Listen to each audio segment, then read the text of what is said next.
सभी कमर, गर्दन, पीठ एक सीध में कर बैठ जाएंगे। धीरे से आंखें बंद कर लेंगे। मन शांत, विचार मुक्त। धीरे धीरे गहरी लंबी सांस लेंगे। धीरे धीरे गहरी लंबी सांस छोड़ेंगे। सभी एक साथ प्रार्थना शुरू करेंगे। ओम भूर्भुवः स्वः तत्सवितुर्वरेण्यं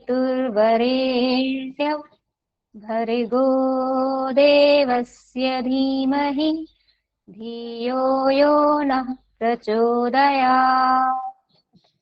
ओम शांति शांति शांति। धीरे से हथेलियों को रब करके आंखों पर इस तरफ कराएंगे, होल्ड करेंगे, आंखें खोलेंगे हथेलियों के बीच में। उसके बाद धीरे से गहरा धीमा लंबा एक बार फिर से श्वास लेके क्लास को आगे बढ़ाएंगे। सभी को मेरी आवाज क्लियर है? एक बार फिर से बता दीजिए, फिर हम आगे बढ़ते हैं। Okay, thank you. Slides open करते हैं।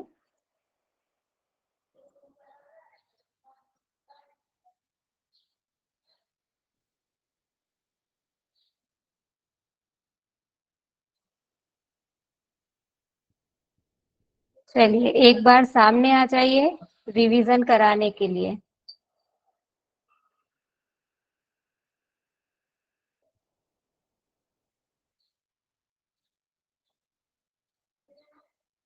मनीषा जाजू जी, आपने पढ़ा है अभी तक का? रिवीजन करवा पाएंगे आप? नो मैम, मैंने नोट्स बहुत निकाला नहीं है मैम, थोड़ा घर के काम चल रहे थे, उसी वक्त क्लास ले रही हुई काम करते करते, तो मेरे नोट्स नहीं बने ma'am proper. It's okay. Megha ji, Megha Pathak ji, yes yes ma'am, आप मैंने आज करवाएंगे? रिवीजन भी करी। आज का नहीं करा है, इसके पहले का है?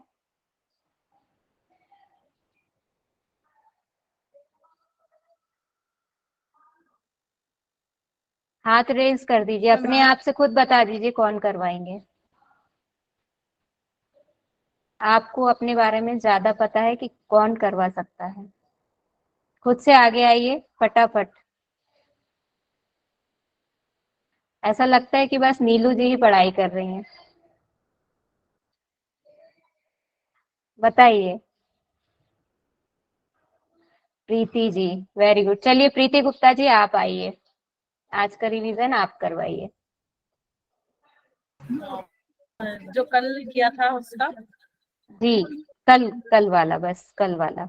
जी मैम, इसमें हमने किया था बोधकालीन शिक्षा के उद्देश्य, मानव संस्कृति का संरक्षण एवं विकास, सामाजिक आचरण की शिक्षा, ज्ञान का विकास, चरित्र निर्माण और कला कौशल और व्यवसाय की शिक्षा, बौद्ध धर्म की शिक्षा। फिर दूसरा आता है मैम, इसमें फिर हमने इसको डिटेल से पढ़ा था सारा।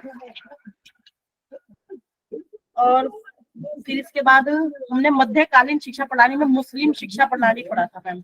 मैम इसका ये सारा डिटेल में भी बताना है? हेडिंग जी मैम। इसमें फिर हमने पढ़ा था काल, मुगल काल जो था 1526 से 1707 शताब्दी तक, जिसे संतलन काल कहा गया था। नहीं, फिर दूसरा था सल्तनत काल, मैं पढ़ना नहीं रहा, 1200 से 1526 शताब्दी के। सल्तनत बोलते हैं उसको, सल्तनत। मैम थोड़ा ना फर्स्ट टाइम बता रही हूँ। It's okay. आपने प्रयास किया, बहुत अच्छी बात है। इसमें उद्देश्य बताए गए हैं इस्लाम धर्म का प्रचार प्रसार करना, और इनका ज्ञान का प्रचार प्रसार करना, मुस्लिम शासन और भारत में और सुदृढ़ करना, मतलब अपने शासन को उसमें भारत में फैलाने की, और सांसारिक ऐश्वर्य की प्राप्ति, शासन के प्रति वफादारी। कला कौशल और व्यवसाय की ये तो मैम फिर वही है। फिर शिक्षण संरचना पढ़ रहे थे हम, मकतब और मदरसा। जी ठीक है, वेरी गुड। चलिए अब हम आगे बढ़ाते हैं, जो अभी तक हमने पढ़ा है उससे आगे बढ़ते हैं। ये एक स्ट्रक्चर है, आपको दिखाई दे रहा है स्क्रीन पर। कि क्या व्यवस्था थी। एक उसको हम अगर संक्षिप्त रूप से देखें तो यही जो मध्यकालीन शिक्षा व्यवस्था या इस्लामिक शिक्षा व्यवस्था या मुस्लिम शिक्षा व्यवस्था का ये एक स्वरूप है, एक ढांचा है, पूरा इसी पर डिपेंड है। क्या शिक्षण संस्थान कौन से होते थे? एक मकतब होता था, एक मदरसा होता था। फिर मकतब में किसको शिक्षा दी जाती थी? प्राइमरी एजुकेशन मकतब में होती थी, मदरसों में हायर एजुकेशन का सिस्टम था, मतलब हायर एजुकेशन मदरसों में चलाई जाती थी। उसके बाद इन दोनों ही जगह पर जो टीचर होता था उसको क्या कहा जाता था? उस्ताद कहा जाता था। और जो स्टूडेंट होता था उसको शागिर्द कहा जाता था। आपने कई मूवीज में सुना होगा या आजकल मतलब कहीं आपके आसपास कहीं आपको सुनने को मिला हो, कहीं पब्लिक प्लेस पे कोई मुस्लिम समुदाय का व्यक्ति है तो आपको और उस्ताद कैसे हो, इस टाइप से कहता हुआ मिलेगा। या फिल्मों में आपने शागिर्द शब्द सुना होगा, जो स्पेशली कहाँ पर, किस फिल्म में? जो संगीत वाली ट्रेनिंग चलती रहती है किसी फिल्म में या कहीं, वहां पर शागिर्द शब्द आपको आसानी से सुनने को मिल जाएगा। तो जो स्टूडेंट है उसको क्या कहा गया है? शागिर्द। और जो टीचर है उसको उस्ताद। हमारे वेदकालीन शिक्षण पद्धति में टीचर को क्या कहते थे? टाइप करके फटाफट बताइए। गुरु मैम। गुरु। और स्टूडेंट को? शिष्य। राइट, शागिर्द एक खुद ही मूवी थी, बहुत बढ़िया। गुरु और शिष्य। और जो बौद्धकालीन शिक्षा प्रणाली थी उसमें टीचर को क्या कहते थे और स्टूडेंट को क्या कहते थे? स्टूडेंट को भिक्षु कहते थे मैम। भिक्षु। टीचर को भी भिक्षु ही कहते थे, कंफ्यूज मत होइए। दोनों को ही भिक्षु कहते थे वहां पर, टीचर और स्टूडेंट, क्योंकि टीचर भी सीनियर जो पीएचडी वाले स्टूडेंट्स रहते थे वे भी टीचिंग का काम कहीं ना कहीं अपने से जूनियर्स को पढ़ाने का करते थे। और जो मोस्ट सीनियर हो जाते थे, पूर्ण भिक्षु बन जाते थे, उनको भी वह भी टीचर थे, और लेकिन कहा उनको भी क्या जाता था? भिक्षु की। तो वहां पे एक ही शब्द याद रखना है, भिक्षु। और यहाँ पर अलग अलग है, गुरु, शिष्य, उस्ताद और शागिर्द। राइट, अब हम आगे बढ़ते हैं। मकतब और मदरसा में थोड़ा सा डिटेल में जाने से पहले, इनको हम डिटेल में बाद में समझ लेंगे। उसके पहले जो विशेषताएं, क्या अनुशासन, जैसे हमने और प्रणालियों में पढ़ा है कि क्या अनुशासन था, गुरु शिष्य के संबंध कैसे थे, क्या कहा जाता था, शिक्षा को क्या कहा जाता था, ये सारी चीजें हम एक एक करके पहले समझते चलेंगे। संक्षिप्त रूप से मकतब और मदरसा को थोड़ा सा समझ लेते हैं। मकतब शब्द की उत्पत्ति कहाँ से हुई है? अरबी भाषा के शब्द कुतुब से हुई है। कुतुब का अर्थ क्या होता है? वह स्थान जहाँ पढ़ना लिखना सिखाया जाता है। अब इसको मकतब में क्यों रखा गया? क्योंकि पढ़ना लिखना कहाँ सिखाया जाता है, किस एज में सिखाया जाता है? सबसे स्टार्टिंग में ही सिखाया जाता है। बच्चा जब बोलना सीख जाता है, चलना थोड़ा थोड़ा सीख जाता है, उसकी जिज्ञासा वह व्यक्त करने लगता है, तब बच्चे को शिक्षा उसकी देना हम स्टार्ट करते हैं। तो पढ़ना लिखना ही सिखाया जाता है, उसको बहुत ज्ञान नहीं दिया जाता। मतलब क्या होता है, वो कैच करने लगता है। हम जो भी बोलते हैं घर में, जो भी शब्द, उसका वह अनुकरण करने लगता है, उसे मीनिंग से कोई लेना देना नहीं होता है उस एज में। तो इसीलिए कहा गया कि सिर्फ पढ़ना और लिखना, मतलब क्या है, उससे कोई उसके लिए कोई मीनिंग नहीं है कि इस चीज का मतलब क्या है, उससे उसको कोई लेना देना नहीं है। तो इसलिए मकतब में लिया गया है। मकतब में क्या दे रहे हैं? प्राइमरी एजुकेशन, जिस कुतुब शब्द से बना है, और कुतुब का अर्थ क्या होता है? पढ़ना लिखना। जिस स्थान पर सिखाया जाता है वह स्थान है ये, है ना। कुतुब स्थान के लिए रिप्रेजेंट किया गया है यहाँ पे। फिर मध्यकाल में मकतब लिखा गया है, ये गलती से, ये मकतब है ना, इसको का ही समझना है। सेकंड लाइन में ये यहाँ पर का नहीं है, ये खा है।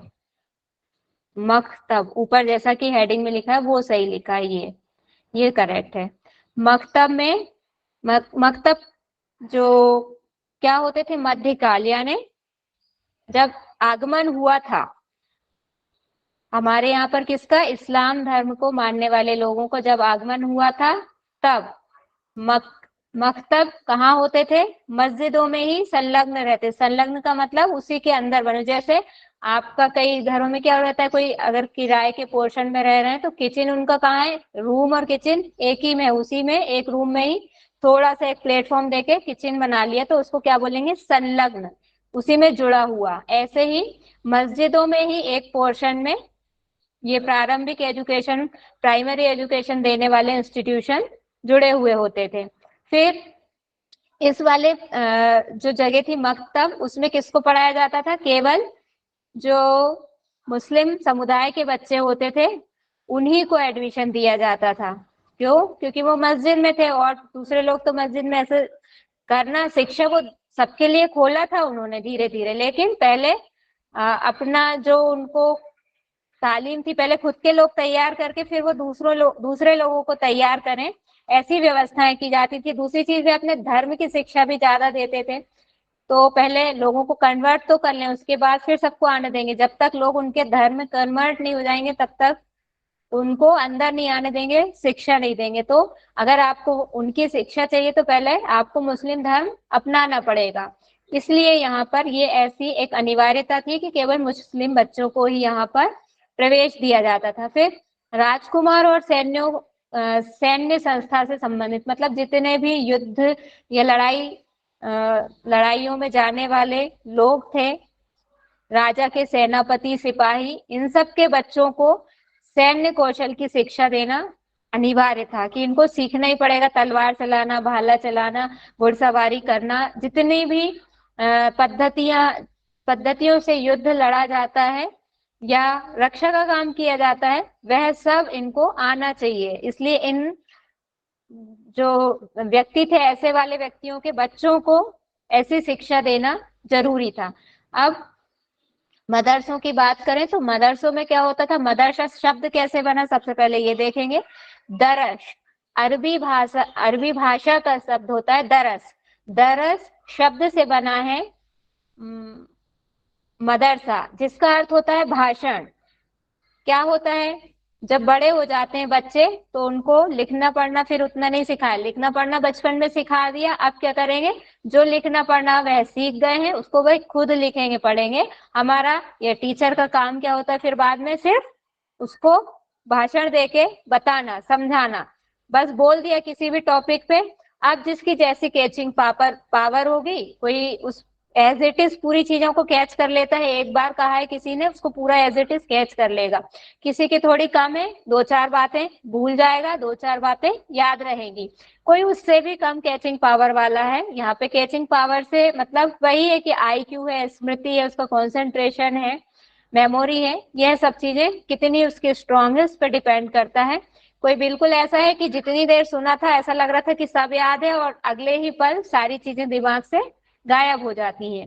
तो भाषण वाली जो प्रथा है एजुकेशन में, यहाँ पे चल तो सब जगह रही थी, हम पीछे भी देख के आए हैं कि वैदिक कालीन शिक्षा प्रणाली हो चाहे बौद्ध कालीन शिक्षा प्रणाली हो, सब में विशेष रूप से शिक्षा की विधि कौन सी थी? मौखिक ही थी ज्यादा, कि बोलकर ही पढ़ाया जाता था, लिखने वाला इतना सिस्टम नहीं था। लेकिन यहीं से हम देखते हैं कि मदरसों में जो एजुकेशन स्टार्ट होती है प्राइमरी लेवल पर ही। हमने इससे पहले सिर्फ बौद्ध शिक्षा में पढ़ी थी कि लिखना, लेकिन कहाँ? हायर लेवल पर, हायर एजुकेशन में हम वहां पर देख रहे थे कि थोड़ा थोड़ा बच्चों को लिखने का काम भी चल रहा था। लेकिन यहाँ पे प्राइमरी में ही बच्चों को लिखना सिखा दिया गया कि पढ़ना और लिखना। लिखना कैसा? अक्षर बनाना सिखा दिया गया उनको, फॉलो करना कि जो लिखा है उसको देख के कॉपी करो, या जो बोल रहे हैं उसको, अब जब अक्षर बनाना सीख गए तो उसको लिखो, बार बार लिखो, यानी डिक्टेशन मेथड। यहीं से हम डिक्टेशन मेथड का उद्भव भी मान सकते हैं, जो आजकल हमारी चलती है ना कि अपना शीघ्र लेखन जिसको बोलते हैं, कि फटाफट हम, किसी ने कोई बोलता जा रहा है, डिक्टेट करता जा रहा है और हम लिखते जा रहे हैं। हैंड राइटिंग सुधारने के लिए इसका, और अपने जो स्पेलिंग मिस्टेक्स होती है उस वाली प्रॉब्लम को दूर करने के लिए डिक्टेशन मेथड बहुत यूजफुल होती है। तो ये सारी चीजें प्राइमरी में डिक्टेशन मेथड के थ्रू या लिखवाने की शुरुआत हो गई। अब जब लिखना तो बचपन में सीख गए प्राइमरी में, तो अब उसको क्या कर दिया, मदरसों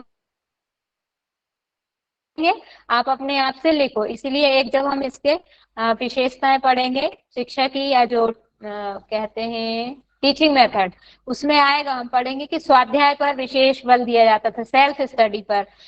क्यों? क्योंकि हमने लिखना सिखा दिया, आपको पढ़ना सिखा दिया। अब हमने जो कहा है उस पे सुन के, आपने जो सुना है उसके आधार पे आप खुद स्टडी कीजिए, खुद पढ़िए।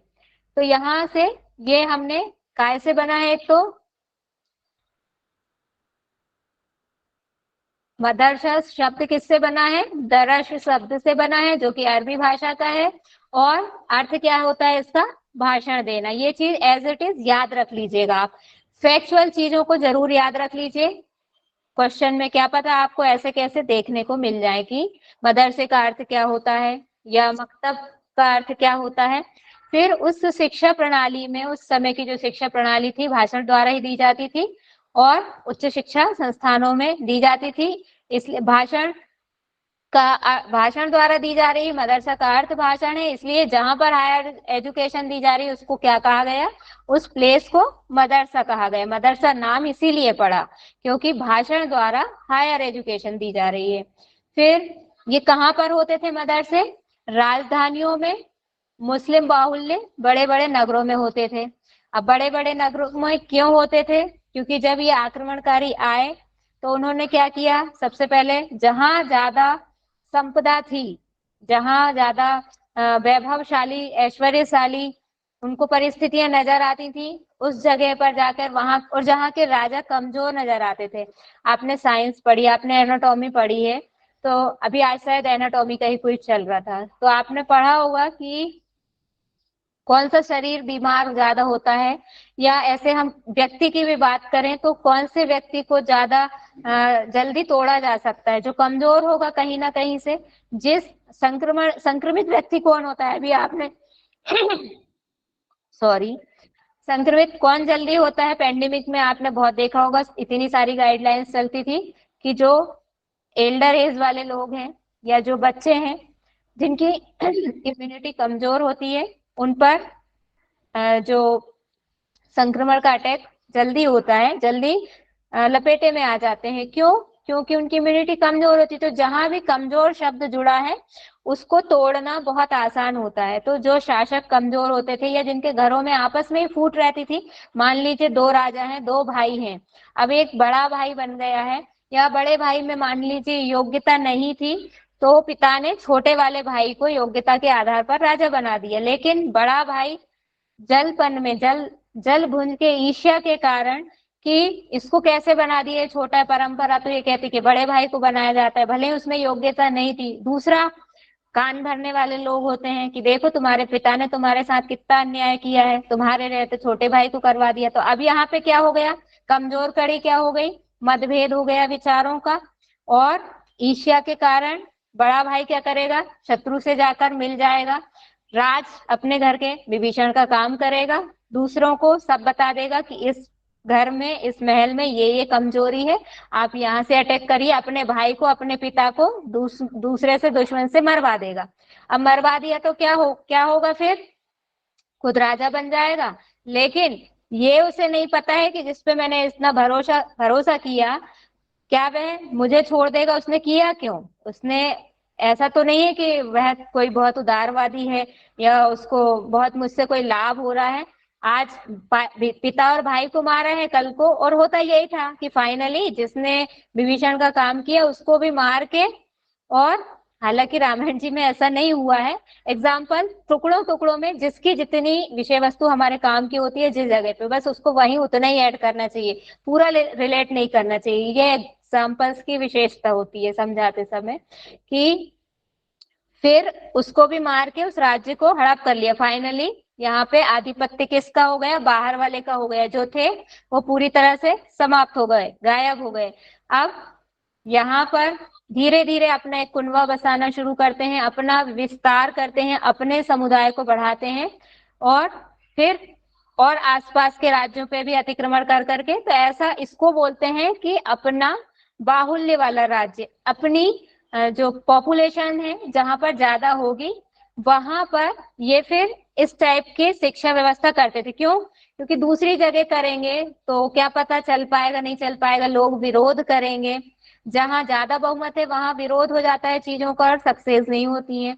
अब अपनी जैसे अभी इसका और एक एग्जांपल समझिए, हमारी जो संसद है, अभी तक क्या होता था, गवर्नमेंट हजारों सालों से एक ही गवर्नमेंट चल रही थी, एक ही राज्य था पूरा, मतलब एक ही का शासन चल रहा था इस देखें तो ओवरऑल। बाकी सब लोग छोटे छोटे रूप में चल रहे थे। लेकिन अभी कुछ सालों से, पिछले 2-3 दशक से क्या हो गया है, चेंज आ गया है।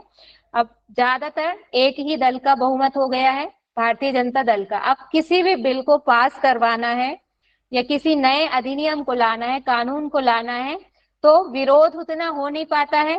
क्यों? क्योंकि बहुमत है, बीजेपी के साथ है, उसके सांसद इतने सारे हैं, उसके जो सदस्य हैं उनकी अपनी पर्याप्त संख्या है किसी भी नियम को पारित करवाने के लिए। वोट करते हैं तो उनके अपने ही पास इतने हैं कि कोई दूसरा उनके सहमत में वोट दे या नहीं दे कोई फर्क नहीं पड़ता है। तो जब बहुमत जिसका रहेगा वहां पर कोई भी काम करना आसान हो जाता है। ऐसे ही ये ऐसी जगह पर मदरसे या मकतब तो हर कहीं खोल देते थे। क्यों? क्योंकि उनको एजुकेशन तो देनी थी, सारे लोगों को अपने धर्म में कन्वर्ट करना था, अपने फेवर में करना था, पूरे दुनिया को। वो तो मतलब होता है ना हर इंसान का जो पावर में रहता है कि पूरी दुनिया पे मेरे ही राज हो, तो कुछ वैसी ही मेंटालिटी उनकी भी थी। तो मकतब तो आसानी से ज्यादा मिल जाते थे, लेकिन मदरसे बाहुल्य क्षेत्र में, क्योंकि उनकी गतिविधियां दूसरे टाइप की भी चलती रहती थी वहां पर। तो फिर इन मदरसों में क्या करते थे, पुस्तकालय और छात्रावास आदि के निर्माण में भी योगदान देते थे जो शासक थे वहां के। क्योंकि आगे हम पढ़ेंगे कि शासन का यहाँ पे इनडायरेक्ट रूप से हस्तक्षेप रहता था, जो कि अभी तक नहीं रहता था, और शिक्षण प्रणालियों मुक्त थी शासन से। लेकिन यहाँ पर थोड़ा अलग स्वरूप था। अगर यहाँ के जो टीचर हैं उनके वेतन की बात करें तो उनको बहुत अच्छा वेतन मिलता था और बढ़िया खूब वैभवशाली ऐश्वर्यपूर्ण जीवन, भोग विलास पूर्ण जीवन जीने के उनको अधिकार थे। अच्छे से रहो, ऐसा नहीं है गुरुकुल जैसे कि बिल्कुल तपस्वी के भेद में रहना, बहुत सारे नियम कानून को फॉलो करना, ऐसा कुछ नहीं था। जैसा कि हमने कल भी पढ़ा था, इनकी सोच क्या थी कि जो है सब आज ही है, खाओ पियो मौज करो और आराम से रहो, सुख सुविधा से संपन्न होके रहो। अब उस्ताद की कुछ योग्यताएं यहाँ पर बताई हैं, टीचर के क्या क्या क्वालिटी होना चाहिए तभी वह टीचर बन सकता है। एक तो इस्लाम धर्म को मानने वाला हो। क्यों होना चाहिए? आए तो हमारे यहाँ पर है, लेकिन अगर हम किसी वेद धर्म को मानने वाले को टीचर बना देंगे तो क्या वह उनके उद्देश्य को प्राप्त करा सकेगा? नहीं करा सकेगा। क्यों? क्योंकि उसको इस्लाम धर्म में अगर मान्यता, उसको इस्लाम धर्म मान्य नहीं है तो वह बच्चों को इस्लाम धर्म मानने के लिए प्रेरित भी नहीं करेगा। हम जिस चीज को मानते हैं उसी को हम दूसरे में कहेंगे। जैसे कि कोई वीडियो आप देख रहे हैं मोबाइल पर, यूट्यूब पर, आपको बहुत अच्छा लगा तभी आप उसको शेयर करेंगे और 10 लोगों तक अगर आगे फॉरवर्ड कर देंगे उसको, लेकिन खुद ही को आपको अच्छा नहीं लगा, सेटिस्फेक्शन नहीं हुए, लेकिन किसी ने भेजा है आपके पास वो वीडियो, तो वो लाख आपसे कह रहा है कि उसको आगे शेयर करें, लाइक करें, सब्सक्राइब करें चैनल को, क्या आप करेंगे? नहीं करेंगे। तो जब हम खुद ही सेटिस्फाइड नहीं है, दूसरे धर्म को, दूसरे शिक्षण प्रणाली को मानने वाला व्यक्ति होगा, उसमें आस्था रखने वाला व्यक्ति होगा, तो इस्लाम धर्म को कभी भी वह उसका प्रचार नहीं कर पाएगा। इसीलिए यहाँ पे रूल्स एंड रेगुलेशंस में डाल दिया है कि अनिवार्य है उसको इस्लाम धर्म मानना और अपनाया हुआ भी होना चाहिए। दूसरा कंडीशन क्या थी? उसको अरबी फारसी का विद्वान हो। क्यों? क्योंकि जो शिक्षा दी जाती थी वह सब अरबी और फारसी में ही दी जाती थी। इसका बहुत बड़ा कारण क्या है? अगर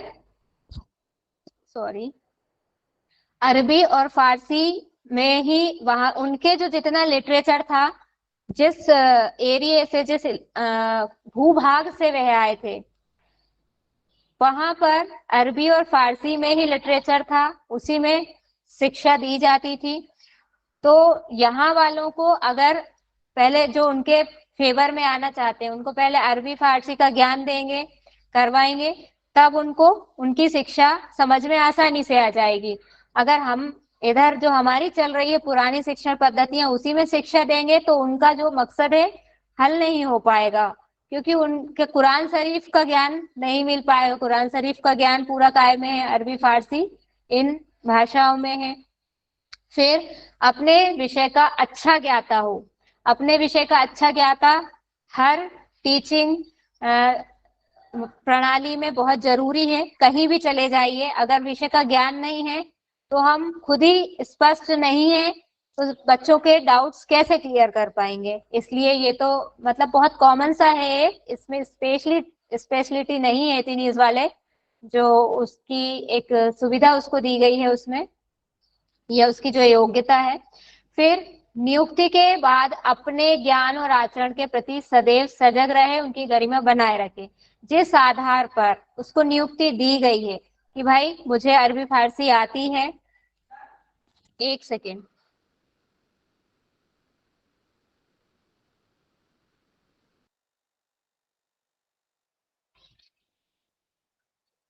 सॉरी फॉर इंटरप्शन। नियुक्ति के बाद अपने ज्ञान और आचरण के प्रति उसको सजग इसलिए बना रहना पड़ेगा क्योंकि हर टीचर एक आदर्श होता है अपने स्टूडेंट्स के लिए, उसको ऐसा व्यवहार करना पड़ता है। हमने बौद्ध शिक्षा में भी पढ़ा था प्रणाली में कि हमको आदर्श रूप में प्रस्तुत करना चाहिए अपने आप को, कि लोग बच्चे हमारे जो है स्टूडेंट्स हमारे हमको फॉलो करें। अगर हम खुद ही झूठ बोलेंगे, चोरी करेंगे तो हमारे बच्चे हमसे क्या सीखेंगे। ऐसे ही यहाँ पर उद्देश्य ये था कि जैसा आचरण करेगा टीचर वैसा ही पीछे वाले उसके शागिर्द भी सीखते जाएंगे। और दूसरी चीज कि उसने कहीं झूठ तो नहीं बोला है कि मैं इस्लाम धर्म में विश्वास रखता हूँ, अरबी फारसी का विद्वान हूँ मैं। ये अगर उसने बोला है उस समय तो हाँ ठीक है, टीचर बनने के लिए बोल दिया, बाद में पता चला कि झूठ है। जैसे कई लोग इंटरव्यू में झूठ बोल देते हैं, कई एक सेकेंड,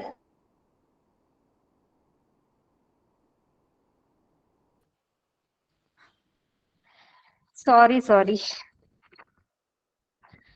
हाँ, तो झूठ बोला है अगर तो फंस जाएगा। इसीलिए यहाँ पर इस चीज का मेंशन किया गया है कि अपनी गरिमा को बनाए रखें। फिर तीसरा इसके बाद आता है तत्कालीन उस्ताद को उच्च वेतन प्रदान किया जाता था। उच्च वेतन इसलिए देते थे, क्या मान्यता थी उनके यहाँ पर, खाओ पियो मौज करो ऐश करो, जो जो करना है सब करो, कोई बंधिताएं नहीं थी। हमारे यहाँ पर कैसा वैदिक प्रणाली में प्रचलन था पूर्व में कि सादा जीवन, उच्च विचार, शिष्यों को भी और गुरुओं को भी बहुत सारे नियमों का पालन करना पड़ता था, बहुत सादगीपूर्ण जीवन जीना पड़ता था। लेकिन यहाँ न टीचर के लिए ऐसे रूल थे और ना ही स्टूडेंट्स के लिए ऐसे कोई रूल थे। बहुत आराम से सुख सुविधा पूर्ण जीवन जीने की सबको छूट थी। और भोजन भी आप मनचाहा खूब बिरयानी खा सकते हैं और जो जो आपको खाना है सब खा सकते हैं। खाने पीने में भी कोई रोक टोक नहीं थी। समाज में जहाँ घूमना रहना वही था, लेकिन ऐसी कोई एकदम प्रतिबंधित नहीं था कि आप कहीं जा नहीं सकते हैं। और टीचर को बहुत उच्च स्थान प्राप्त था समाज में, ये हमने सभी शिक्षण प्रणालियों में देखा है। इसका एक कारण क्या हो सकता है, हर समाज में क्यों टीचर का स्थान बहुत ऊंचा माना जाता है? कोई बताएगा, आंसर करेगा या सभी मैसेज करके बताएंगे?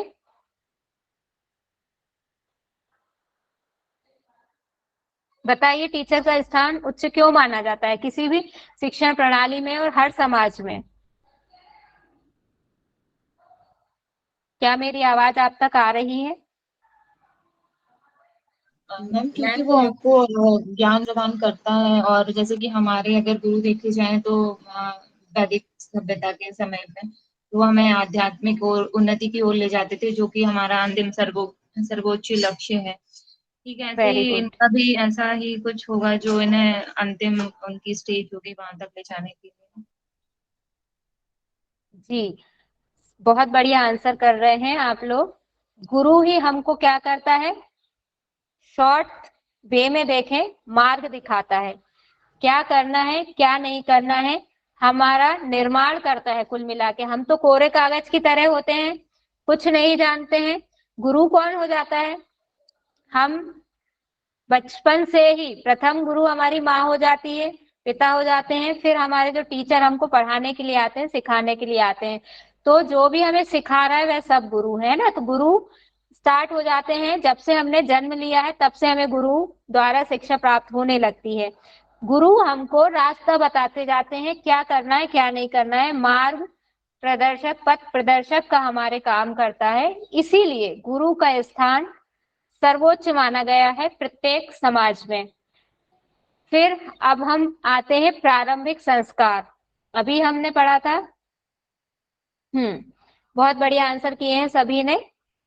अब हम देखेंगे संस्कार पे आ जाते हैं। पूर्व वैदिक कालीन शिक्षा प्रणाली में, पूर्व वैदिक और मतलब वैदिक कालीन शिक्षा प्रणाली में क्या संस्कार था? मैसेज करके बताइए जल्दी से सभी। जो विद्या आरंभ करने वाला संस्कार था कौन सा था? उपनयन। सब उपनयन। उपनयन फटाफट मैसेज कर दिया कीजिए मैसेज में। हाँ, और दूसरा फिर 2 संस्कार थे इसमें भी। दूसरा संस्कार कौन सा था? मैसेज कीजिए जल्दी से। उपनयन के बाद दूसरा, जब घर की ओर लौटते थे तब कौन सा संस्कार होता था?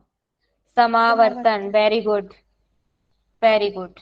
फिर आप बौद्धकालीन शिक्षा प्रणाली में आते हैं, उसमें कौन सा संस्कार होता था विद्यारंभ के लिए, और कौन सा संस्कार होता था उसके बाद में? जब पववज्जा होता था विद्या आरंभ के लिए। नेक्स्ट दूसरा कौन सा संस्कार होता था जब घर की तरफ लौटते थे? फटाफट मैसेज कीजिए जल्दी जल्दी। उपसंपदा, उपसंपदा। Very good. चलिए, अच्छी बात है, सभी को याद है। ऐसे ही यहाँ पर भी हम संस्कार की बात अब आ गई है कि जब बच्चा स्कूल जाएगा तो उसका एक संस्कार होगा। प्राइमरी एजुकेशन के लिए जब जाएगा तो उसका एक संस्कार होगा। इस संस्कार को क्या कहा जाता है? बिस्मिल्लाह की रस्म। इसको अच्छे से याद कर लीजिए। इस संस्कार को कहा जाता है बिस्मिल्लाह की रस्म। अब यहाँ पर बिस्मिल्लाह सब शब्द का अर्थ समझ लीजिए पहले। बिस्मिल्लाह को ऐसे समझ सकते हैं जैसे हम बोलते हैं किसी काम को शुरू करने से पहले, अच्छे काम की शुरुआत करने से हम क्या करते हैं? ईश्वर को याद करते हैं। कहते हैं कि चलो इस काम श्री गणेश करते हैं, है ना। स्कूल का श्री गणेश करते हैं, या कुछ भी काम है हमने उसमें श्री गणेश लगा दिया, मतलब हम भगवान का नाम लेके किसी अच्छे कार्य की शुरुआत कर रहे हैं।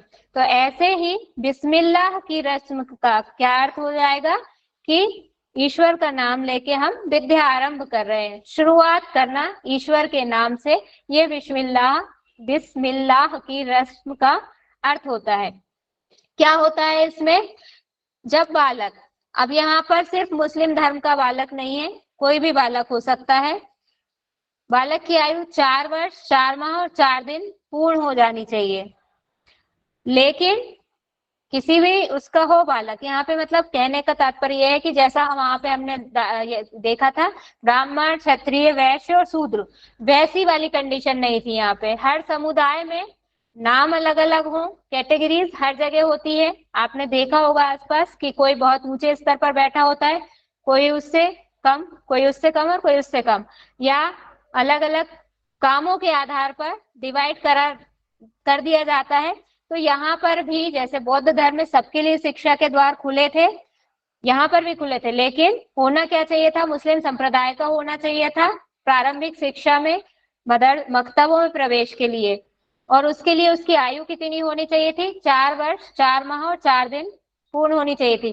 किसी अन्य समुदाय का बालक को भी अगर उसमें जाना है, करना है, शिक्षा ग्रहण करनी है, तो उसको क्या करना पड़ेगा? मुस्लिम धर्म अपनाना पड़ेगा, मुस्लिम संप्रदाय में कन्वर्ट होना पड़ेगा, तब उसको वहां पर मिल जाएगी। उच्च लेवल पे तो वैसे भी किसी को भी मिल जाती थी।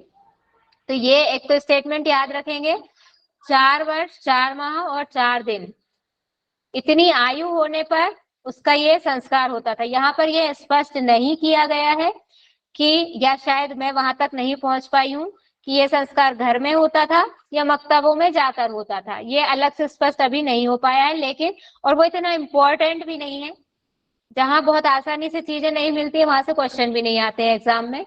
इसको बस याद रखना है, आयु 4 वर्ष 4 माह और 4 दिन, बहुत आसान है, मुझे नहीं लगता इसको याद रखने में कोई परेशानी होगी।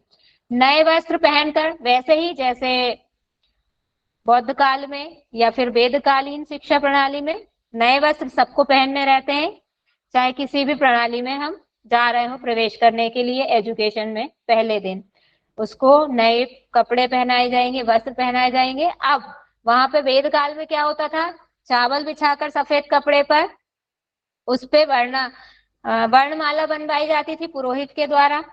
बौद्ध काल में क्या होता था, पोथी पढ़वाई जाती थी, मतलब एक पोथी दी जाती थी, संस्कार सब वैसे ही होते थे, और एक उसमें उस जो टाइम पीरियड था उसमें एक पोथी थी। और यहाँ पर क्या हो रहा है, नए वस्त्र पहना दिए, शिक्षक के सामने प्रस्तुत कर दिया। अब खास क्या है इसमें, ये जो बच्चे हैं इनसे कुरान शरीफ के 55वां और 87th 55th और 87th चैप्टर, इन चैप्टर्स में जो आयतें, आयत से मतलब हमारे यहाँ पर रामायण जी में, भगवत गीता जी में क्या होती हैं, श्लोक होते हैं, दोहे होते हैं, श्लोक होते हैं। तो आप इसको ऐसे समझ सकते हैं, किसी भी लिटरेचर के लिए group of lines, compound of lines या ग्रुप ऑफ लाइंस, इसको हम बोल सकते हैं। रामायण जी में दोहा आता है, सोरठा आता है, उसके बाद चौपाइयां रहती हैं, वो एक पेयर कहलाता है। ऐसे ही जो कुरान शरीफ है उसको की जो है ग्रुप है लाइंस की, उसको आयतें बोलते हैं। तो यहाँ कौन से 55वें और 87वें 55th और 87th चैप्टर की कुछ आयतें, कुछ लाइंस जो रहती थी उनको दोहरवाया जाता था। पढ़ना तो आएंगे क्योंकि संस्कार हो रहा है, तो उनको पढ़वाएंगे तो नहीं, अभी तो पढ़ने के लिए वो सीखने आएंगे, दोहरवाएंगे। तो दोहरवाने का मतलब क्या है, पहले जो टीचर है वह खुद उच्चारण करेगा और टीचर के ने जो उच्चारण किया उसी का उच्चारण सुनकर अनुकरण करेंगे ये बच्चे।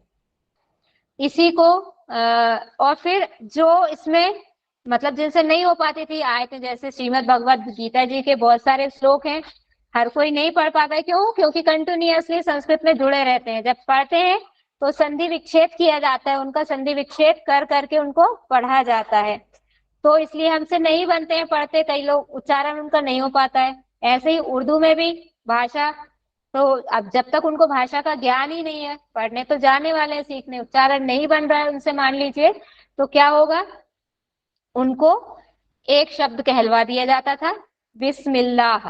बस बिस्मिल्लाह शब्द का उच्चारण उन्होंने कर दिया, हो गई उनकी बिस्मिल्लाह खाने की रस्म हो जाती थी। बिस्मिल्लाह खाने की रस्म इसको क्यों बोल रहे हैं, जैसे कि बचपन में हम छोटे थे जब, आजकल का कल्चर नहीं पता हमको कि ऐसा होता है, बात बात में नहीं बोलते थे, खाओ कसम खाओ, विद्या की कसम खाओ, खाना, कसम को क्या कर रहे हैं, खाना, इसलिए यहाँ इसको बोला है बिस्मिल्लाह खाने की रस्म। कह नहीं पा रहे, उच्चारण नहीं कर पा रहे, तो बिस्मिल्लाह शब्द कह लिया हमने, खाना मतलब कहना यहाँ पे, ठीक है, इतना स्पष्ट होगा। फिर बिस्मिल्लाह का तात्पर्य क्या है ये बता ही दिया है मैंने।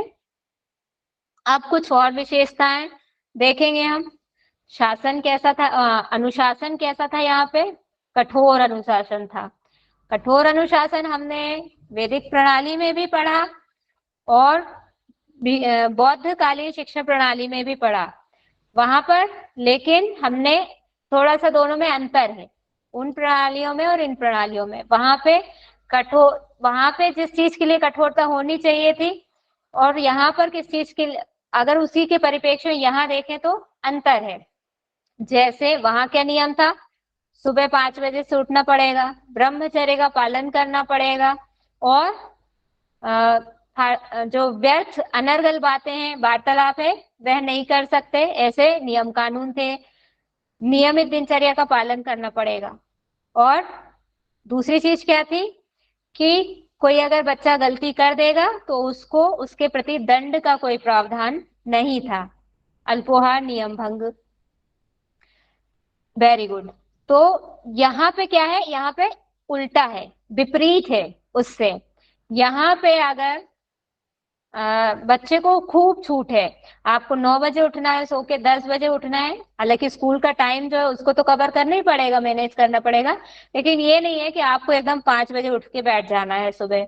आपको जो खाना है, जो मर्जी है वह आप कर सकते हैं। जितनी फालतू की बातें आपको करनी है, व्यर्थ अनर्गल वार्तालाप करना, सब कर सकते हैं आप। वैभवपूर्ण जीवन जी सकते हैं, जैसे मर्जी हो वैसे कपड़े पहन सकते हैं, सब छूट है। लेकिन अगर नियम भंग कर दिया, टीचर की बात नहीं मानी, उसके लिए जहां वहां पर कोई कठोर ऐसा दंड नहीं था, यहाँ पर बहुत कठोर दंड दिए जाते थे। कैसे कैसे कठोर दंड? छड़ी से मारा भी जा सकता था, कान मरोड़ दिया जाता था, मुर्गा बना दिया जाता था, और कई बार तो पेड़ से बांध के उल्टा भी लटका दिया जाता था। इतने कठोर दंड। बेंत से, एक बेंत मतलब छड़ी, जो हरी लकड़ी हो, किसी पौधे की हरी शाखा तोड़ ली जाए, उसको अच्छा घिस के चिकना कर लिया जाए, उसको बेंत बोलते थे। उससे पिटाई, उसकी बहुत तेज लगती है। कभी किसी का ऐसा अनुभव रहा? बेंत, बेंत बोलते हैं, अम की बिंदी भी लगी रहती है। किसी का अगर ऐसा अनुभव रहा हो तो उसे पता होगा कि बेंत क्या चीज होती है और उसकी मार कैसे लगती है। तो उससे पिटाई होती थी। और बहुत बात नहीं मानने पे, यानी मानना ही है, वहां अगर रह रहे हैं तो उनके जो टीचर ने कहा है उसको मानना पड़ेगा। नियम भंग नहीं, ऐसे नहीं कर सकते, यानी टीचर ने जो कह दिया, टीचर की बात मान के चलना पड़ेगी, टीचर ने जो कहा है उसको फॉलो करना पड़ेगा। क्यों? यहाँ इसका बालक को बहुत अच्छा, मतलब अनुशासित बनाने से नहीं था, यहाँ सिर्फ उसका, उस चीज का यूज कहाँ किया जाता था? बच्चे को टोटली इस्लाम धर्म के अनुसार ढालने के लिए, कि आपको मतलब ऐसा ऐसा करना है, इस्लाम धर्म के अनुसार उसको परिवर्तित करने के लिए, उसके अनुरूप जितनी शिक्षा है वो देने के लिए, उसको कठोरता से मनवाने के लिए। कोई उसको बहुत अच्छे आचरण वाला बनाने का इतना नहीं था कि उसको इसलिए मार रहे हैं, क्योंकि आप खुद ही देख रहे हैं कि उसको भोजन और वस्त्रों और सब चीजों की छूट है, तो आचरण से इतना लेना देना नहीं है। और ईश्वर में कोई ऐसा पुनर्जन्म, और ईश्वर अल्लाह को मानते हैं हालांकि, लेकिन ऐसा नहीं मानते हैं कि पुनर्जन्म होगा और कर्मों का फल मिलेगा। कर्म फल में उनका कोई विश्वास नहीं था, इसलिए उन्होंने बहुत आसान जीवन जीने की राह पकड़ी, और वैसे ही शिक्षा प्रदान की जाती थी, वैसे ही शिक्षक और विद्यार्थियों को छूट मिली होती थी। शिक्षा शुल्क बिल्कुल नहीं लगता था, किसी भी टाइप का, पूर्णतः निःशुल्क थी। इसका कारण क्या है? आपको लग रहा होगा कि भाई कोई दूसरे देश के लोग आके हमारे यहाँ पर फ्री में शिक्षा प्रोवाइड क्यों करवा रहे हैं? इसका कारण ये हो सकता है कि हमारे यहाँ पर आए हैं, अगर हमसे पैसे लेकर वो करवाए, हमें एडमिशन देंगे और हमें शिक्षा देने लगेंगे, तब क्या होगा कि हम जाएंगे नहीं उनसे शिक्षा प्राप्त करने। क्यों जाए पैसे देके? अब लालच देना है, किसी चिड़िया को फंसाना है जाल में, तो क्या करेंगे? उसको दाना डाला जाएगा जाल में फंसाने के लिए, लोभ देंगे। Very good. तो चिड़िया जाल में फंस जाएगी। सबने यही किया। हमारे यहाँ पे सोने की चिड़िया थी, सोने की चिड़िया के आगे सबने दाना डाला। चिड़िया में विवेक नहीं था, विवेक की थोड़ी कमी थी। और नहीं, विवेक की बात नहीं, विवेक तो जितना हमारे यहाँ था उतना किसी के पास ना था, ना होगा इस संस्कृति में, भारतीय सभ्यता में। लेकिन क्या था? भोलापन था, सहज स्वभाव था, कि हम जैसे भोले हैं वैसे ही हम सामने वाले को भोला समझते थे, सहज समझते थे। किसी के पेट में छल कपट है ये हम नहीं समझते थे।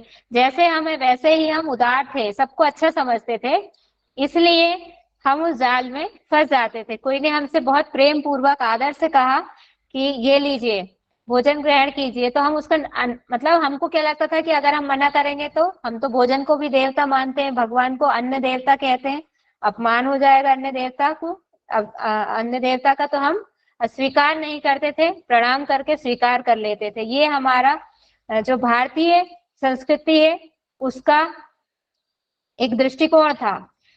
उसका लाभ सबने उठाया, जिसकी जैसी मर्जी हुई वैसे चिड़िया को जाल में फंसाया और फंसाने के बाद में कैद कर लिया, खुद ने शासन कर लिया, यहाँ पर अपना आधिपत्य स्थापित कर लिया। तो आप इसीलिए निशुल्क शिक्षा दे रहे हैं। क्यों दे रहे हैं? हम फ्री में तुमको सिखा रहे हैं, हमारे धर्म में आ जाओ, हमारे धर्म देखो कितने अच्छे से ऐश्वर्यपूर्ण जीवन है, जैसे चाहो वैसे जियो। तो कौन जाएगा?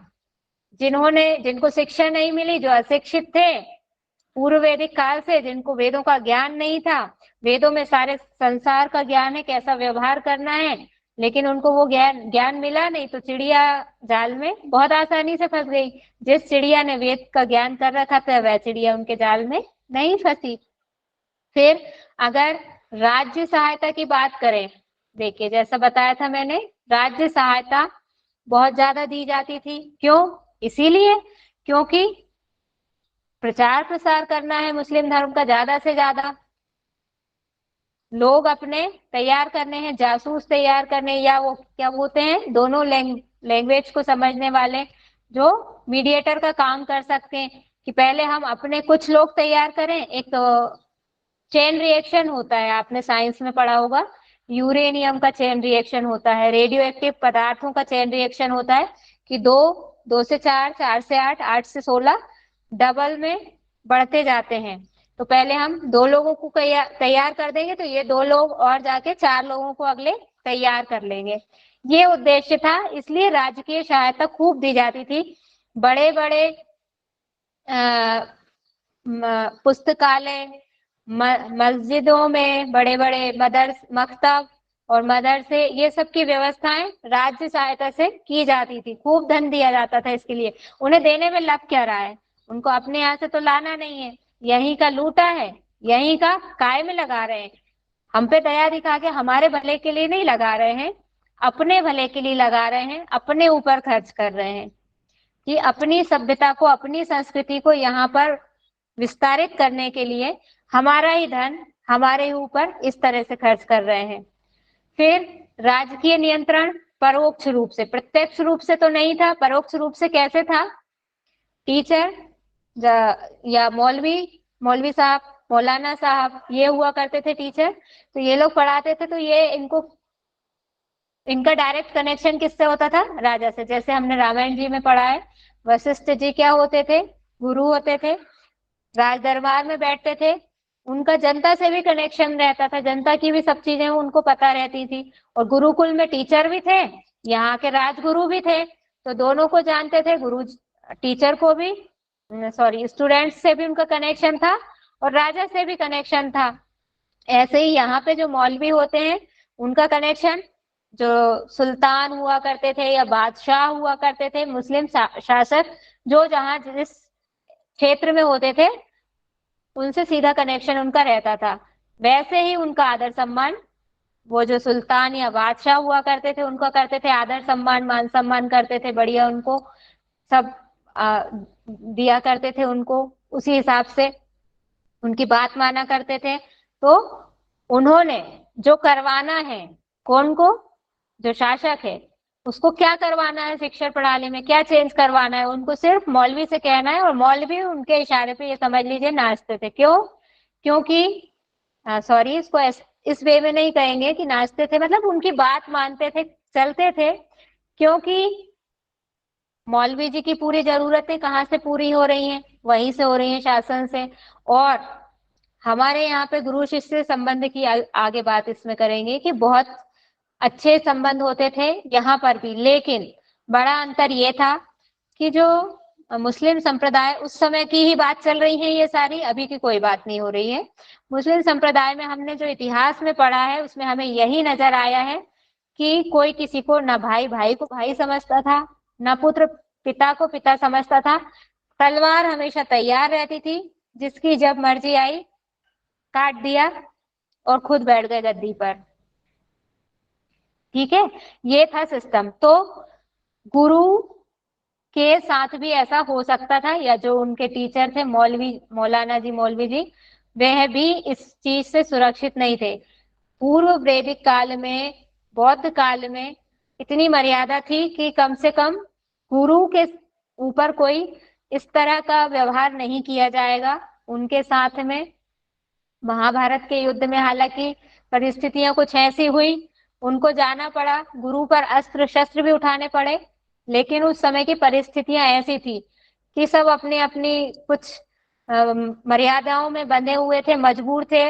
वो उसका कारण भी क्या है कि हम एक बात रघुकुल में जो चलती थी ना, प्राण जाए पर वचन न जाए, तो उस वाली चीज को फॉलो करने वाली संस्कृति है ये वेदकालीन संस्कृति या भारतीय सनातन संस्कृति, कि जो कह दिया, जो मुंह से वचन निकल गया, अब उसको फॉलो करना है, उसके लिए चाहे जो भी हो जाए। अब हम जिस राजा के पक्ष में थे, हमको उसी की तरफ से लड़ना पड़ेगा, चाहे वह गलत है तब भी। तो ऐसी वाली स्थितियां महाभारत काल में उत्पन्न हुई थी।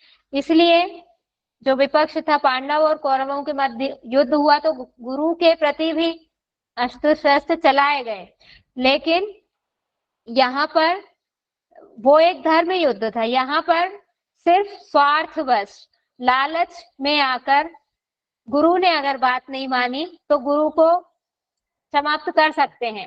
शासन के पास में इतना अधिकार है, राजा के पास में अधिकार की बात नहीं है, वहां सिर्फ जो तत्कालीन बुद्धि जो कह दे रही है, बुद्धि ने कह दिया। क्यों? क्योंकि वो तो कर्म को तो मानते ही नहीं, उन्हें कोई डर ही नहीं था कि मैं गुरु को मार दूंगा तो मुझे पाप लगेगा, मुझे कोई ब्रह्म हत्या का दोष लग जाएगा, ऐसा कोई डर नहीं था उनको। उन्हें तो ये था कि आज ही है, आज अब तक जीवित हैं तब तक हमें जो करना है, जैसा करना है करना है। उनको, उनके लिए कल नाम की कोई चीज नहीं थी ऐसी, पुनर्जन्म नहीं था, पूर्व कर्म नहीं थे, उनके लिए कोई मान्यता नहीं थी उनकी। तो गुरु को मारने में उन्हें कोई डर नहीं लगता था, कोई भय नहीं था, कोई संकोच नहीं होता था। इसलिए वह गुरु भी डरे हुए रहते थे कहीं ना कहीं। और जैसा राजा ने कहा कि इस शिक्षा प्रणाली में मुस्लिम धर्म की सारी शिक्षाएं दी जाए, कुरान की सारी आयतें पढ़वाई जाए, युद्ध कौशल सिखाया जाए, ये सिखाया जाए बच्चों को कि कैसे आचरण करना है मुस्लिम धर्म की रक्षा के लिए, दूसरे लोगों को कन्वर्ट करवाने के लिए क्या करना चाहिए। ये मतलब अगर ये एग्जाम्पल दे रही हूँ, नहीं पता है उस समय क्या शिक्षा दी जा रही थी, एक एग्जाम्पल है कि कैसे अगर जो ये राजा चाह रहा है, शासक चाह रहा है कि ऐसा करवाना है, तो उसको सिर्फ मौलवी जी से कहना है या टीचर से कहना है, वह उसको लागू कर देगा। तो पूरा अप्रत्यक्ष रूप से, इनडायरेक्टली, लेकिन नियंत्रण रहता था। अपनी मर्जी से मौलाना जी की, मौलवी जी की इच्छा हुई कुछ कि स्कूल में हमको ये चेंज करना है, मदरसों में या मकतब में कुछ ये चेंज करना है, तो अपनी मर्जी से कर नहीं लेगा, पहले सलाह मशवरा करी जाएगी, उधर से सहमति मिलेगी तब होगा। क्यों? राजकीय नियंत्रण, मतलब जो वित्त है कहाँ से आ रहा है, वहीं से तो आ रहा है ना। आपने डिसाइड तो कर लिया, लेकिन वहां से वित्त नहीं आएगा। आपने राजा की बात नहीं मानी, एक कारण ये भी है कि राजा की बात नहीं मानोगे, वो आपकी वित्त की व्यवस्था बंद कर देगा, फिर कैसे काम चलेगा। तो ये कुछ कारण होते हैं। और शिक्षा का माध्यम क्या हुआ करता था? अरबी और फारसी। बौद्धकालीन शिक्षा का माध्यम क्या था? मैसेज करके बताइए जल्दी से। बौद्धकालीन शिक्षा का माध्यम पाली। पाली। वेरी गुड, वेरी गुड, सभी ने सही आंसर दिए हैं, बहुत बढ़िया। और वेदकालीन तो पता ही है, सभी भाषा की जननी संस्कृत, बहुत बढ़िया। तो ये तो हमारी मुगल कालीन शिक्षा प्रणाली की आधार भाषा हुआ करती थी, अरबी और फारसी। इन्हीं में दिया जाता था सारा ज्ञान। शिक्षा को क्या कहा गया? आज हम बस विशेषताएं पढ़ लेते हैं, उसके आगे हम कल पढ़ेंगे। शिक्षा को क्या कहा गया है? यहाँ पर शिक्षा को अमृत के समान माना गया है। अमृत, अमृत क्या काम करता है बताइए, माइक ओपन करके बताइए जल्दी से, अमृत का क्या काम होता है? मरे हुए इंसान को से जिंदा कर देता है। मुक्त कर देता है, आपको हमेशा के लिए अमर हो जाते हैं। मरे जो हुए नया इंसान को जीवन जिंदा देते नहीं वो करता अमृत। है, मरे हुए को जिंदा नहीं करता है। किसने कहा था? थोड़ा सा आप सुधारिए उसको। क्यों? जन्म मरण से क्योंकि मुक्त हो जाते हैं। हाँ, अमर, अमर है, मतलब अमर, जीते जी आपको मिल गया अमृत तो आप मरेंगे नहीं, कुल मिला के ये है। ऐसी वाली लिक्विड है कि आपने उसको पी लिया तो आपको डेथ नहीं आएगी, हमेशा आप बने रहेंगे, आपका अस्तित्व हमेशा बना रहेगा। तो पैगंबर मोहम्मद जो उनके धार्मिक गुरु थे, जिनको डायरेक्ट ईश्वर से ज्ञान प्राप्त हुआ था, उन्होंने क्या कहा? अमृत के समान है। जैसा कि हम हमेशा देखते हैं, कल भी मैंने बहुत डिटेल में इसको समझाया था, चीज मौलिक स्वरूप में कुछ और होती है, आगे जाकर उसका स्वरूप बदल जाता है। तो इन्होंने जो ज्ञान प्राप्त किया, इन्होंने बताया कि अमृत के समान है। कुछ इन्होंने थोड़ी मोक्ष की भी बात करी कि मोक्ष के समान है अमृत, ऐसा वाला अमृत जिससे ज्ञान की प्राप्ति होती है। किस ज्ञान की प्राप्ति? लौकिक ज्ञान की ही बात है यहाँ पर, और जिससे हम जान पा रहे हैं कि क्या करना है, कैसे करना है। इस जीवन में समस्त ऐश्वर्य भोगने के लिए, सुख सुविधापूर्ण जीवन जीने के लिए क्या करना है, कैसे करना है, उस ज्ञान की प्राप्ति हमको इस शिक्षा से होती है। इसीलिए इस शिक्षा को क्या कहा गया है? अमृत कहा गया। मरने नहीं देगी आपको, आप ऐसे साधन जुटा लेंगे कि मरने नहीं देगी आपको, इसलिए यहाँ पर इसको शिक्षा कहा गया है। यहाँ जो इन्होंने मोक्ष शब्द को कहा है, उसको वहां मुस्लिम कालीन शिक्षा में, इस्लामिक शिक्षा में, इस्लामिक भाषा में उसको निजात कहते हैं। हम अगर उनकी पैगंबर मोहम्मद की दृष्टि से देखेंगे तो मोक्ष का कहीं हम अर्थ लगा सकते हैं कि जो आध्यात्मिक मोक्ष है वह हो सकता है, लेकिन आगे जो शिक्षण पद्धति का स्वरूप चेंज होता गया, उसके बाद में इस मोक्ष का या निजात का अर्थ बस यही है कि लौकिक जीवन में जैसे बर्ताव किया जा सके, उसके लिए जितने सुख सुविधा साधन जुटाए जा सके। परीक्षा प्रणाली जैसे कि सभी पूर्व की शिक्षण प्रणालियों में पहले वाली जो हमने पढ़ी है, कैसी होती थी?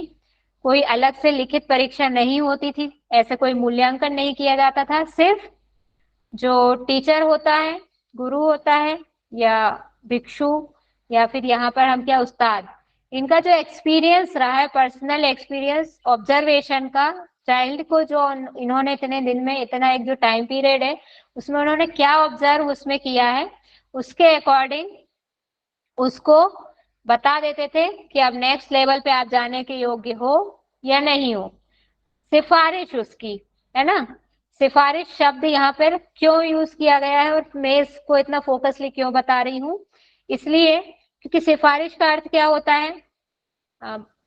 जैसे कहीं किसी जॉब के लिए कोई जा रहा है, तो वहां आपने बहुत सुना होगा ये वर्ड, वहां पे आपके कोई पहचान का व्यक्ति है पहले से, तो आप उससे क्या कहेंगे कि थोड़ा सा हमारे बता दीजिए, हमारी थोड़ा सा कह दीजिए उनसे। तो वो कहना, किसी ने चेक लगाया आपके लिए, उसी को सिफारिश कहते हैं, कि आपको सहायता कर रहा है, कि आपके बारे में बता रहा है कि भाई ये अपने वाला व्यक्ति है, देख लीजिए जरा इसको, ये सिफारिश होती है। अब यहाँ पे भी अगर टीचर की सिफारिश है तो अगले उसमें जाएगा, उसको अगर टीचर ने मना कर दिया, टीचर ने सिफारिश नहीं करी, तो आगे नहीं बढ़ेगा। तो इसलिए यहाँ से क्या पता चल रहा है, क्या चीज निकल के आ रहा है, यहाँ पे क्या आएगा? चापलूसी वाली चीज यहाँ पर बच्चे में डेवलप हो जाएगी। यहाँ पे कोई उसको नैतिक शिक्षा तो वैसे भी नहीं दी जा रही है, कोई उसको अनुशासित जीवन, बहुत नियमित दिनचर्या का पालन भी नहीं करवाया जा रहा है। एक चीज और, एक दुर्गुण और उसमें क्या भर दिया? चापलूसी का गुण सीख लो, कि टीचर को हर प्रकार से उसको कहीं उसको अपन ने खाने की चीजें ला के दे दी, उसको अलग से ये करना, सेवा शुश्रूषा कुछ इस टाइप से करे कि हम पे हमेशा प्रसन्न रहे। चम्मचगिरी भी करना बोल सकते हैं इसको। प्रसन्न ये हम पे रहे तो हम अच्छा करेंगे या नहीं करेंगे, हमको ये पास कर देंगे, आगे बढ़ा देंगे। जी। रिश्वत, लेकिन रिश्वत में क्या हो जाता है? रिश्वत एक मटेरियलिस्टिक वस्तु हो जाती है, वो फिजिकली दिख रही है। यहाँ पे सिफारिश और रिश्वत में यही अंतर है कि मटेरियल इसमें कोई नहीं है, सिर्फ भाव ट्रांसफर हो रहे हैं। यहाँ पर आपने उनसे कहा, उनने उनसे कहा, यानी बातों बातों में काम हो रहा है। और जहां फिजिकली कोई चीज उसमें इंक्लूड हो रही है, तब वह रिश्वत की कैटेगरी में आ जाती है। ठीक है। और हर जगह पर उपाधियां, ऐसा नहीं है कि सिर्फ आज की शिक्षा प्रणाली में मिल रही हैं, वेद काल से ही हम देखते चले आ रहे हैं, 4 उपाधियां वहां पर मिलती थी। उसके बाद में हमने बौद्धकालीन शिक्षा प्रणाली में भी पढ़ी, वहां पे भी उपाधि मिल रही थी। फिर यहाँ पर भी उपाधि मिलती है। यहाँ पर क्या उपाधि मिल रही है? अगर इस्लाम धर्म में विशेष योग्यता प्राप्त कर ली है तो काबिल की उपाधि मिलेगी, काबिल कहा जाएगा। और अगर दर्शन शास्त्र में विशेष, कौन सा वाला दर्शन? इस्लामिक दर्शन, उसमें कर ली है तो फाजिल की। ये 2 वर्ड आप एज इट इज याद कर लीजिए, काबिल और फाजिल। क्या है? ये दोनों उपाधियां हैं। इस्लाम धर्म की काबिल है, दर्शन शास्त्र की फाजिल है। अब अगर हम बात करें शासन व्यवस्था में किन व्यक्तियों को नियुक्ति दी जाती थी? जिसके पास काबिल की उपाधि होगी, मतलब जो इस्लाम धर्म में विशेष योग्यता रखता होगा, पीएचडी है जिसकी इस्लाम धर्म में, उसको वहां पर जॉब मिलेगी उच्च पदों पर। हायर जो पोस्ट होती हैं उनमें किसको मिलेगी?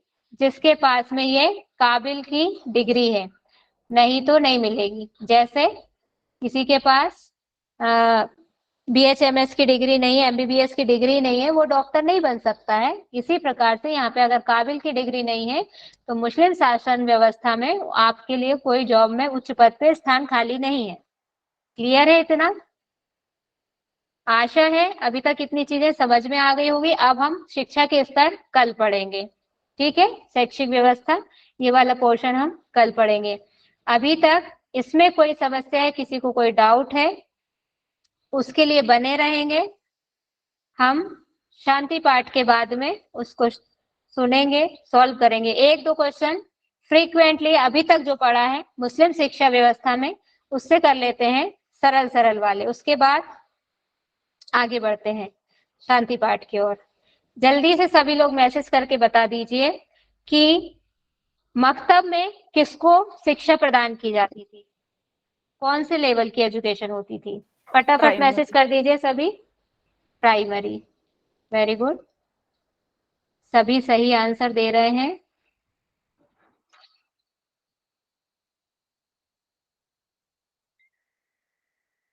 नेक्स्ट क्वेश्चन, जल्दी जल्दी बताएंगे। मदरसों में कौन से लेवल की एजुकेशन दी जाती थी?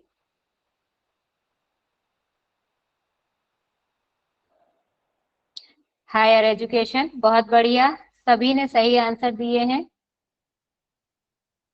बहुत बढ़िया। नेक्स्ट क्वेश्चन है मेरा कि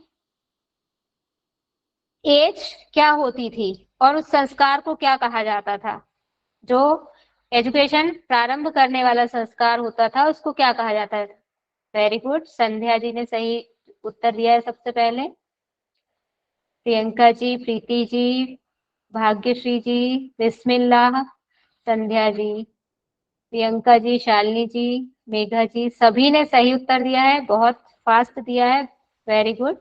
बिस्मिल्लाह की रस्म उसको कहा जाता था, बहुत बढ़िया। चलिए आज यहीं पर क्वेश्चंस को विराम देते हैं, कल हम आगे बढ़ेंगे। सबसे पहले शांति पाठ करेंगे हम सभी। पीठ गर्दन कमर सीधी करके बैठ जाएंगे। राखी जी चलिए शांति पाठ करवाइए अब आज आप। Okay ma'am. जी सभी पीठ गर्दन सीधी करके बैठे, हाथों की ध्यान मुद्रा। एक लंबी गहरी सांस लेनी है, लंबी गहरी सांस छोड़नी है, फिर एक लंबी गहरी सांस लेनी है। प्रेयर शुरू करनी है। ओम असतो मा सद्गमया तमसो मा ज्योतिर्गमया मृत्योर्मा अमृतं गमया। ओम शांति शांति शांति। हाथों की ध्यान मुद्रा खोलेंगे, दोनों हाथ रब करने हैं आंखों पे, चेहरे पे, सभी शरीर पर। Thank you so much. Thank you. Okay चलिए, बहुत बहुत धन्यवाद आप सभी का। कल हम मिलेंगे इसी समय।